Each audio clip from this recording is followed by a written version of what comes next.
Man, AT-S-4 is really tough.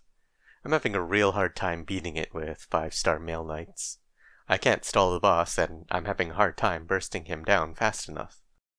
How much HP does this guy even have? Oh, 132,000? That's okay, but he's got some good defense and res, too. Well, let's see here. For damage, my usual go-to is Tequila. If I let him fully charge his talent, it seems like he does roughly 1,000 damage per second. Would be nice if I could use his skill on the boss twice. How fast does the boss move anyway? 0.35 tiles a second. Let's see. 1, 2, 3... Okay. Okay, so the boss walks 21 tiles on this stage. Oh, and he also stops for 10 seconds at 2 different places. So overall, he's on the map for 80 seconds, assuming no crowd control. Okay, that's enough time to get out the first third of a second Tequila skill activation. So if we assume we're in that ideal scenario, the boss's HP looks something like this. About a third of the way there. Okay, maybe it's not as bad as I originally thought. Who else can I bring? Seiza always does some decent damage on skill, and he's got a large range, so he can hit the boss for a large period of time. Only 10,000 damage per skill activation, though. Oh, but like before, we can also potentially squeeze part of a second skill activation like before. I'm not really sure how that would work in practice, but, for now, let's just pretend Seiza has global range. Okay, another chunk of damage done. Not as much as Tequila, but it's something. Maybe the issue is physical damage. Maybe we can add some arts with Minimalist. He does some good damage thanks to his talent, which lets him crit. If we work everything out like this, he does, on average, 425 damage per hit. If we pretend he also has global range, he could potentially put out 26,000 damage on the boss over the 80 seconds he's on the map. That resistance is pretty rough, though. Maybe some elemental damage would fare better. We can use bobbing and... So even if we pretend bobbing also has global range, we only have enough time to proc Burn Burst once. Well, that's okay. Bobbing isn't just for the elemental damage. He also does arts. We can look at his arts damage on skill, his arts damage off skill. Overall his damage is pretty decent, a whopping 25,000. Okay, we're getting close. We can do this. Who else can we bring? Ada? He does pretty good damage. He does have a really small range, and also he's going to be blocking enemies, so he's going to be taking damage. But okay, let's assume he has global range. Let's also pretend all of our operators are invincible, so we don't have to worry about healers. While we're at it, let's also pretend everyone costs 0 DP so we don't have to worry about vanguards and all of that. Whew. Okay, I have no clue how I'm going to deploy my operators, but it looks like killing the boss is theoretically possible, numbers-wise. Wait, right. Phase 2. Okay, so we have another health bar to deal with. Well, that's okay, we just need more damage. Who else can we bring? Oh, you know who would be really good here? Broca. Yeah, because he does good damage. But, more importantly, he also does slow. That also gives my other operators more time to do more damage. Oh, this is such a great idea. Like, look at Bobbing's numbers now. Not only does he do more arts damage, but we get to do another proc of Burn Burst. Okay, looking pretty good. We're about 2/3 of the way there. I think this is the right approach. We have enough damage, we just need more damage amplifiers. So who else can we bring?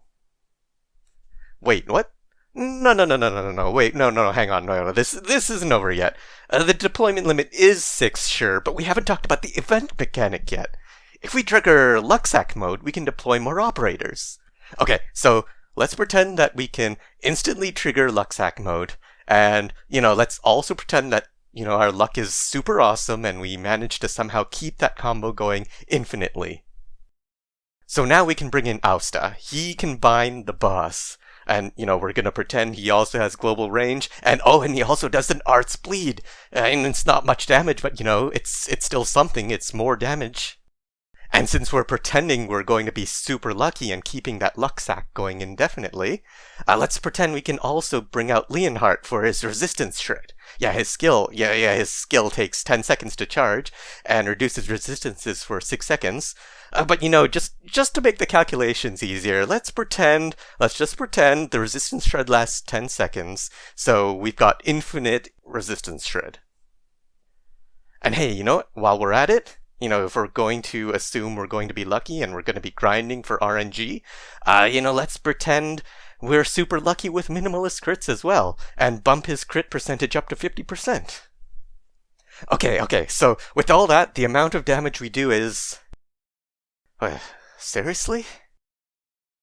Okay, hear me out. I know this is a bit out there, but let's just say, let's just pretend, let's assume, for the sake of argument, you is a 5-star.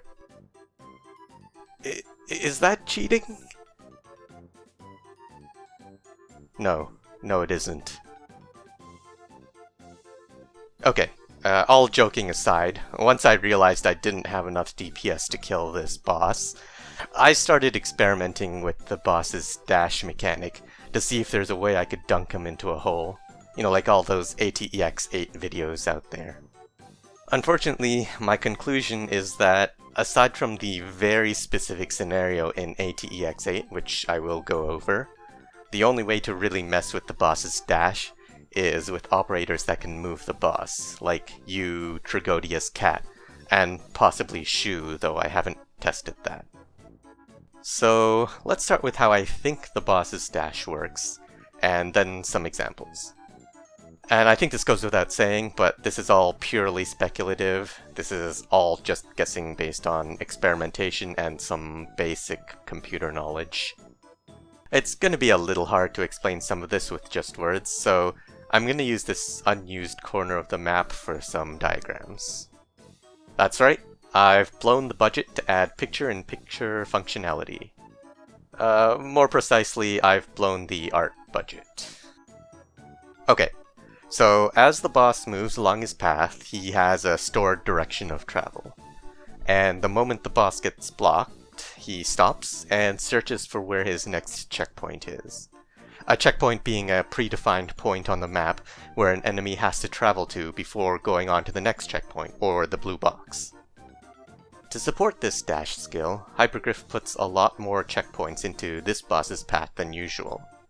Pretty much one at every corner he turns at. So normally when he dashes, he seems like he's dashing along his path. But if you snatch him off of his path, the logic still works.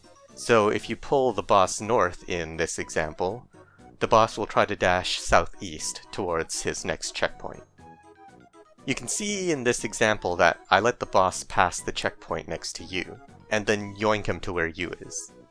The boss immediately teleports roughly 1.5 tiles or so to this location, on the left-hand side of the tile instead of the center. Here's another fun example. Here I yoink him again in the same way, but this time he ends up on Yu's left. When he tries to dash to the next checkpoint, this puts him in the middle of a ranged tile, so the dash actually fails and he stays in place. And of course in this clear I abuse this by pulling the boss upwards. He then tries to dash towards the next checkpoint, which is the staircase on the left, and that path puts him directly over the hole.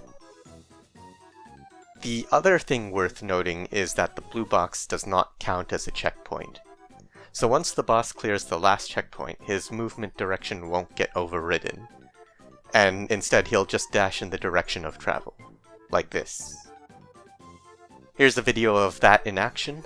I let the boss pass the final checkpoint at the corner, then lure him back up and right with Trigodius Cat.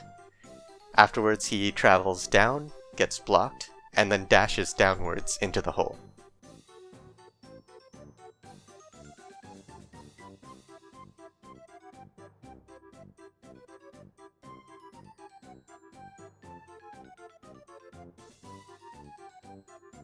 With all that, there's one more mystery to be explained. In a lot of AT-S-4 videos, We see the boss get blocked just before reaching the last checkpoint. He then dashes into an operator standing in front of the blue box, and gets shifted down and into the hole. I don't have footage of this. I'm assuming that most people watching my videos have seen a lot of Arknights content, and will have seen this in action.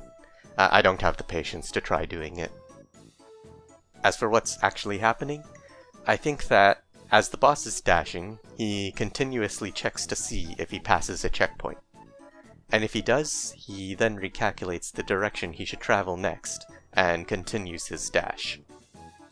In theory, it would look something like this, which at first glance doesn't seem to explain the post-dash behavior. However, Arknights is a video game, one that is running on a computer. Time is not continuous, and instead is calculated at fixed intervals. This means that, given the high speed the boss is traveling at, it's a near certainty that he won't actually be at the center of the tile after he turns the corner. Every tick, the game calculates the boss's new position, and the boss, because of his high speed, overshoots the checkpoint. The game then recalculates his new trajectory, and continues his dash. In this diagram, I've exaggerated the overshoot to make it clearer what's happening.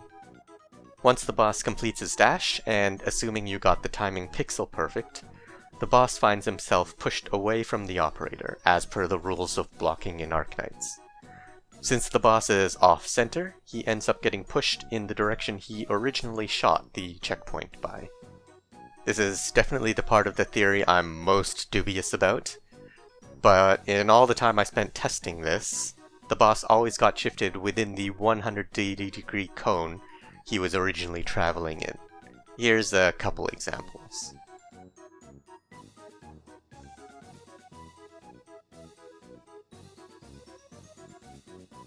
Okay, that's all I have to say here. This just confirms it. We really do make the Earth partners.